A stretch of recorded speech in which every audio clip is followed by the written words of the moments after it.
Assalomu alaykum, hurmatli talabalar. Bugun biz sizlar bilan falsafa fanidan qadriyatlar falsafasi, ya'ni aksiologiya mavzusi bo'yicha gaplashamiz, fikr yuritamiz. Ushbu mavzumizni quyidagi reja asosida tushunchalar beraman. Xo'sh, birinchisi qadriyat kategoriyasi, uning asosiy shakllari, qadriyatlar mavzusining tarixiy ildizlari, ijtimoiy taraqqiyot jarayonida qadriyatlarga munosabat, qadriyatlarning inson va jamiyat hayotidagi ahamiyati. Mana shu 4 ta reja asosida bugungi mavzumizni bayon etamiz. Xo'sh, qadriyatlar kategoriyasi, uning asosiy shakllari.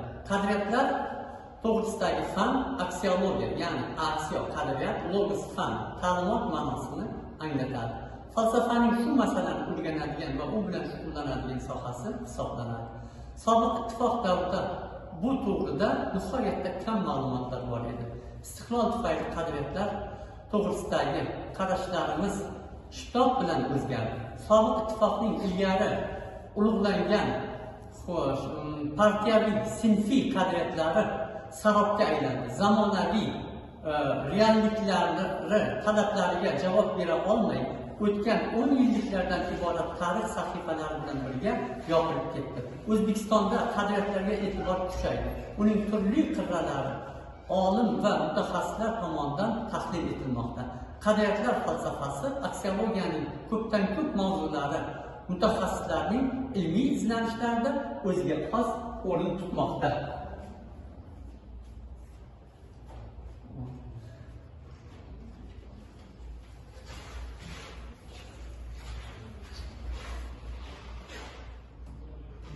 Moziga qaytib ish ko'rmoq xayrlidir deb yozgan edi Abdulla Qodiriy.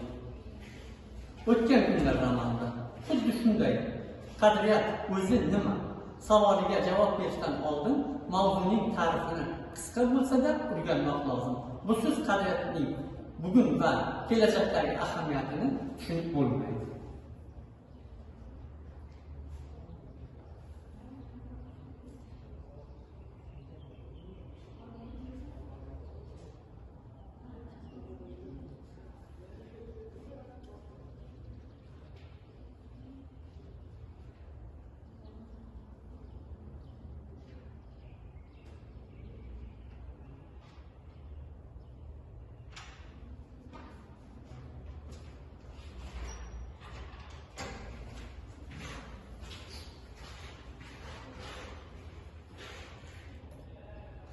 Qadriyatlar mavzusining tarixiy ildizlari va insoniyatga xos qadrlash tamoyillari shakllanishi uzoq o'tmishga ega. G'arb olimlari bu borada asosan Yevropa madaniy merosi va g'oyalariga tayanadilar. Ko'plab allomalarning nomlarini tilga oladilar. G'arbda qadriyatlar bilan shug'ullanadigan falsafiy soha aksiologiya, ya'ni aksiya qadriyat, logos ta'limot fanining shakllangani ham ularning bunday qarashlar uchun muayyan asos bo'ladi. Biz Suqrot va Aflotun, Arastu va Gegellar kabi e'tibor bergan bu mavzuning g'arb falsafasida o'z tarixiga ega ekanligiga shubha qilmaymiz. Ammo ushbu mavzu ko'hna va navqiron Sharq, xususan O'zbekiston uchun begona emas. Uning eng teran jihatlarini faqat g'arbdan emas, balki Sharqdan qidirish ham foydadan xoli bo'lmasa kerak.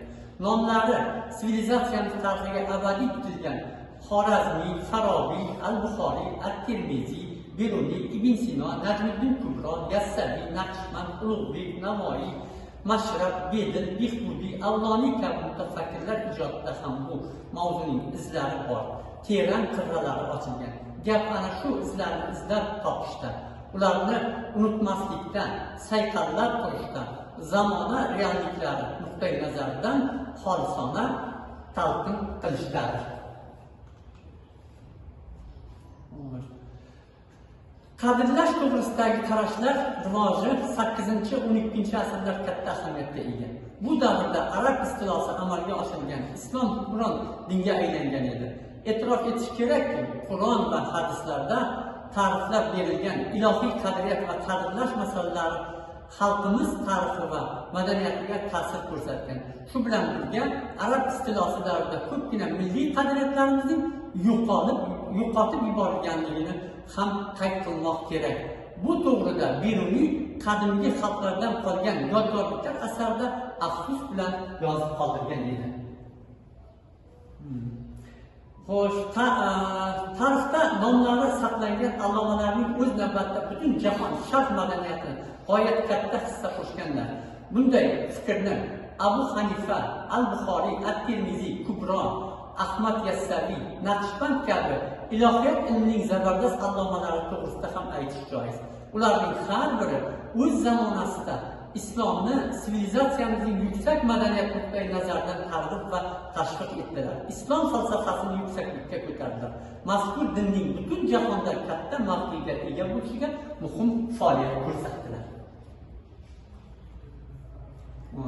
Masalaning muhimligi atoqli ensiklopedik olimlar Xorazmiy, Farobiy, Beruniy, Ibn Sino, Al-Farg'oniy kabi sivilizatsiyaning zabardast namoyandalari ijodi va merosi kulgusida yanada yaqinroq namoyon bo'ladi. Zero ular nafaqat Markaziy Osiyo, arab musulmon sivilizatsiyasi, balki jahon madaniyat taraqqiyotiga nihoyatda katta hissa qo'shganlar.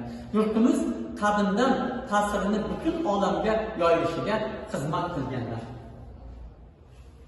19-asrning o'rtalariga kelib, amirlik va xonliklarda bo'lgan bog'lanishlariga qaramasdan mustaqil yashagan Turkiston Chor Rossiyasi tomonidan bosib olindi. Yurtimiz imperiyaning mustamlakasi bo'lib qoldi. Mustamlakachilarning qadriyatlari va qadrlash mezonlari xalqimiz orasida zo'rlik bilan singdirila boshlandi. Xo'sh, 19-asrning oxirlari, 20-asrning boshlarida yurtimizda jadidlar oqimi vujudga keldi. Behbudiy, Sofizoda, Avloniy, Cho'lpon, Fitrat va boshqa jadidlar merosiga diqqat qilinsa, o'sha davrda yurtimizda ma'naviy tushunchalarning ko'lami qanchalik keng bo'lganligini, falsafiy tilning maqsadlar boyligini, naqadar boyligini, uning adabiyot bilan qanchalik uyg'unlashganini yaqqol ko'rish mumkin.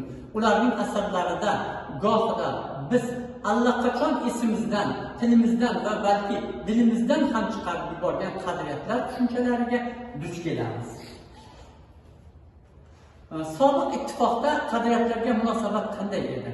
Dunyoni oldida bir qismini egallab turgan mamlakatda qadrlashning umuminsoniy tamoyillari barqaror qilish u yoqda tursin, haqiqiy qadriyatshunoslik nuqtai nazaridan tadqiqotlar olib borishga ham izn berilmas edi. Faqat asrimizning 60-yillariga kelib qadriyatlar muammosi ba'zi mutaxassislar tomonidan tahlil qilina boshlagan bo'lsalar-da, 90-yillargacha falsafa darsliklarida alohida mavzu sifatida o'z o'rniga ega bo'lmadi. Kubron mafkuraning tarkibiy qismiga kiritilmaganligi, mavzularning juda kam tadqiq qilinganligi va nihoyatda o'z ahamiyati belgilanganligidan maxsus falsafiy tadqiqotlar sohasiga aylana olmadi. Aksiologiya nomi bilan sobiq ittifoqda birorta ham darslik yoki o'quv qo'llanma chop etilmagan. Hatto universitetlarning faylasuf, jamiyatshunos, tarixchi va boshqa ijtimoiy mutaxassislari tayyorlagan gumanitar bo'limlarda ham bu sohaga oid maxsus bilimlar berilmas edi. Mustaqillik va qadriyatlar mavzusi istiqlol yillarida O'zbekistonda bu mavzuga umuminsoniy tamoyillar asosida yondashish shakllandi. Bunday qarashlar vujudga kelishi, qadriyatlarning ijtimoiy va ma'naviy yangilanishi, jamiyat a'zolarining kamolati hamda yoshlar tarbiyasida ahamiyatli masalalarga davlat miqyosida yuksak e'tibor ko'rsatilganligi mazkur soha rivojining bosh yo'nalishidir. Qadriyatlarni mustaqillikni mustahkamlashning ma'naviy omillaridan biri sifatida qadrlanishi borasida ijobiy jarayonlar, tadqiqotlarni ko'paytirish, ularga nisbatan mas'uliyatni yanada oshirishni taqozo qilmoqda. Xo'sh, istiqlol asrlar davomida shakllangan o'ziga xos sharqona va o'zbekona qadrlash masalalari va me'yorlarini qayta tiklashga hamda zamonaviy talablar darajasida takomillashtirishga kun tartibga qo'ydi. Mustaqillik istiqlol davrining eng asosiy qadriyatidir. Zero mustaqillik bo'lmagan mamlakatlarning qadriyatlar tizimi hech qachon to'kis bo'lmaydi. Mustamlaka mamlakatlarning ma'naviy hayotda mustamlakachilarning qadriyatlari ustuvor bo'lishi aniq. faqat mustaqillikgina ushbu holatni tubdan o'zgartiradi. Mamlakatning qadriyatlar mavzusi jahon tizimining teng huquqli va haqiqiy qismiga aylanadi. Hurmatli talabalar, shunday qilib bugungi mavzumizga yakun yasaydigan bo'lsak, faqatgina istiqlol tufayligina O'zbekistonda qadriyatlarimiz anglana boshladi va xalqimiz o'z qadriyatlarini anglash bilan birgalikda qadriyatlarimizni o'z joyiga qo'ya boshladi. Mustamlakachilar davrida yo'qolib ketgan qadriyatlarimiz, bayramlarimiz, urf-odatlarimiz yana o'z joyi mustaqillik yillarida, istiqlol yillarida yana o'z o'rniga qayta boshladi. Ana shulardan biri bizning eng asosiy 3000 yillik tarixga ega bo'lgan Navro'z bayramimizdir. Mustaqillikka qadar bu bayramimiz ham diniy bayram sifatida yo'q qilib yuborildi. Diniy bayram sifatida nomlanib yo'q qilib yuborilgan edi.